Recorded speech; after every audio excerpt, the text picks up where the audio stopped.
kepala kena baling dengan parang. Darah merecik-recik. Aku tak boleh bernafas dalam cerita ni. Tiba-tiba orang bergaduh dekat mall.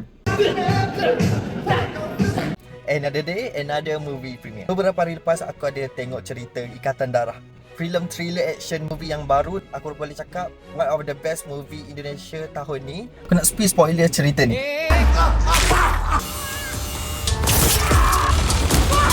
Aku gurau, sebenarnya kalau kau rasa scene yang depan tu dah cukup thrill, kau kena tengok cerita ni sampai habis. Itu baru 10% je daripada movie ni. Aku rasa terseksa gila tengok movie ni. Scene dia lawan tu sangat menakutkan. Aku ni lah pun sampai kan aku terpaksa buka spek aku tengok cerita ni supaya aku tak nampak dia real macam mana scene-scene yang ngeri tu. Kalau orang suka cerita action movie yang berlawan-lawan, hero dia perempuan, kau kena tengok cerita ni. Basically cerita ni pasal bekas seorang atlet silat yang terpaksa berlawan dengan gangster yang sangat kejam demi selamatkan abang dia kerana hutang dan kes pembunuhan.